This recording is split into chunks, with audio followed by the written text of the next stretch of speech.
og velkommen til TKR News onsdag den 17. december. Vi har breaking news. Løjer har igen fundet sted. Denne gang i Superbrugsen, hvor en tyv har været på spil. Vi er vores reporter på stedet. Bettina, hvad kan du fortælle?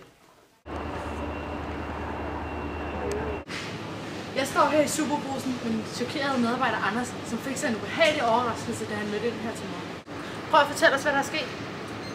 Da jeg mødte ind her i morges, hørte jeg noget hyggelig musik, og jeg konstaterede hurtigt, at der lå en pose rødris. Efter der konstaterede, at der lå endnu flere poser ude. Hvem tror du, den eller de skyldige er?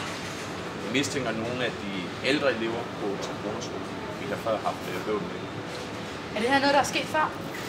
Nej, det er det slet ikke. Det er første gang, vi oplever det, så det er vi også meget uforstående overfor. Tak til Anders. Vores reporter Bettina snakkede også med kriminalkommissær Tommy Rasmussen. Hvad kan du fortælle os om det?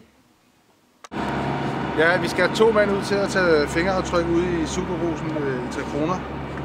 Ja, det drejer sig om et stort tyveri. Om en time. Det er fint. Tak, ja. Hej. Her står jeg så også med kriminalkommissær Tommy Rasmussen. Har politiet nogen idé om, hvem det kunne være? Vi ved ikke, hvem det er, men vi har fundet nogle spor. Spor?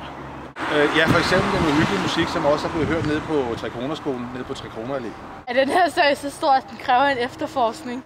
Ja, jeg har lige bestilt 2 folk fra teknisk afdeling, som skal tage fingeraftryk ind i bussen. Kunne det måske være de samme personer, som også har gjort nogle af de andre ting? Nej, vi vil ikke drage nogen forhastede slutninger på, om det kan være samme person, men det tyder dog på det på nuværende tidspunkt.